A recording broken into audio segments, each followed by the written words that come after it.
Welcome to Connect Canyons, a podcast sponsored by Canyon School District. This is a show about what we teach, how we teach, and why. We get up close and personal with some of the people who make our schools great. Students, teachers, principals, parents, and more. We meet national experts too. Learning is about making connections. So connect with us.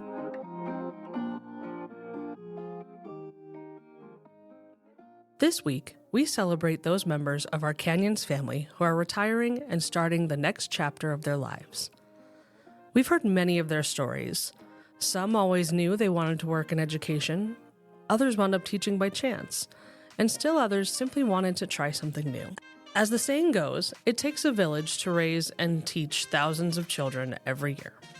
Our district runs by the many hands who work in a variety of fields, whether teaching students, keeping them safe, or being the first person they see in the morning and sometimes the last person they see in the afternoon on the bus ride back home. Welcome to Connect Canyons. I'm your host, Frances Cook.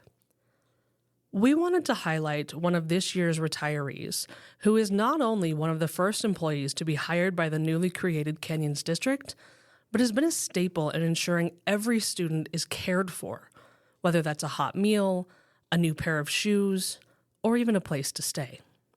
For decades, Connie Crosby has chosen to be an active member of that village and a voice for those who can't yet speak for themselves. We spoke with Connie about her work, and while she's the last person to brag about her accomplishments, her work has changed thousands of lives for the better.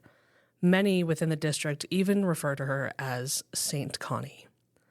Her story is the perfect example of the dedication we see across the district, and a way for us to say thank you to our retirees. Here's Connie's story.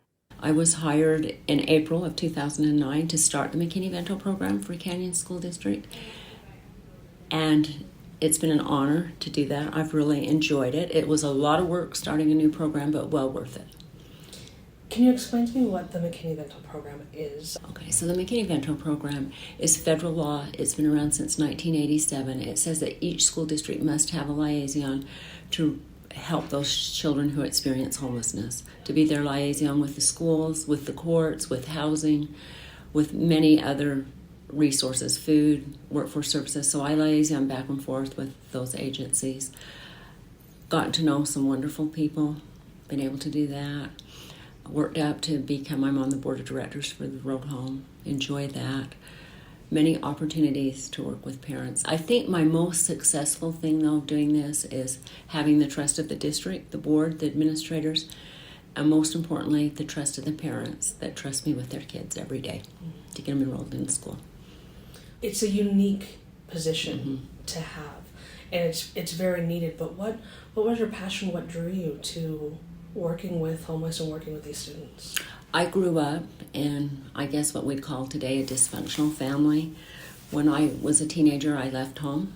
I was on the streets myself, so I had experienced that. So I really enjoy working with our unaccompanied youth that are on the streets because they can be successful.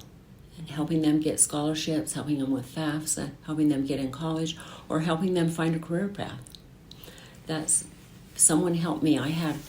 So what really turned my life around is I went to Bingham High, and I had a school counselor who took me in, who mentored me, who said, you can do this. She helped me get a scholarship to Southern Utah State University. That's where my college career began, and I wanted to pay that back. What would you say is your biggest takeaway from your time working as a liaison? How resilient our children are. I work with children that have had a lot of traumatic things happen to them. And we work through it, and they are so resilient, and they are become very successful. Many of the children, too, that are experiencing homelessness are very, very bright. If given the resources and the opportunities, they excel.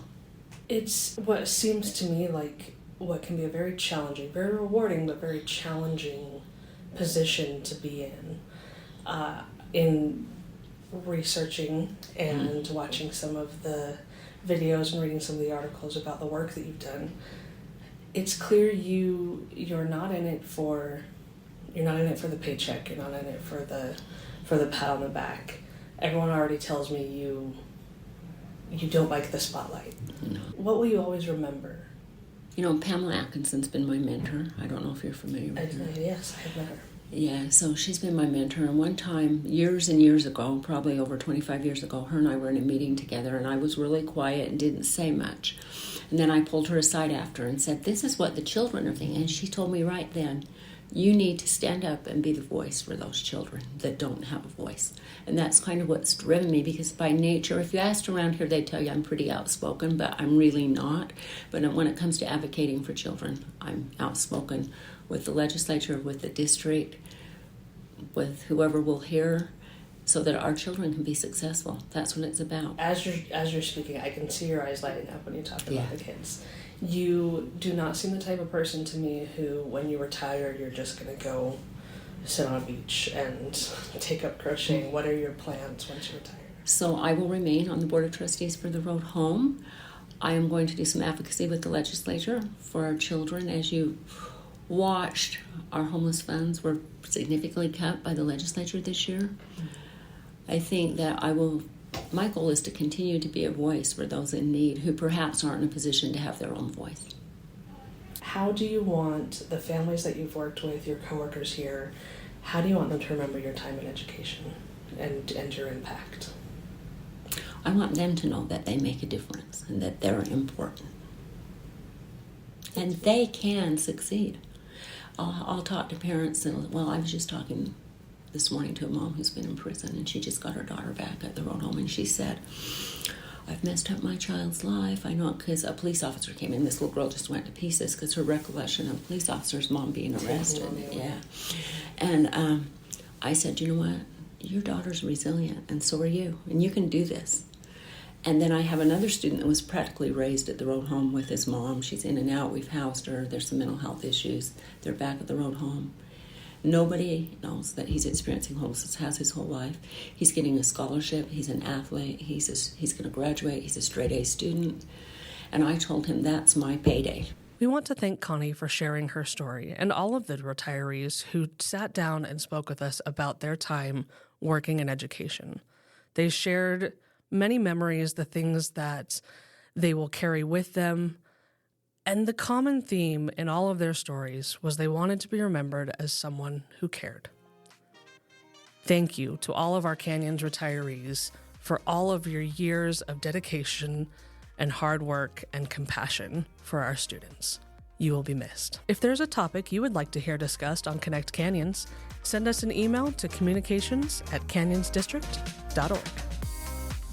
Thanks for listening to this episode of Connect Canyons.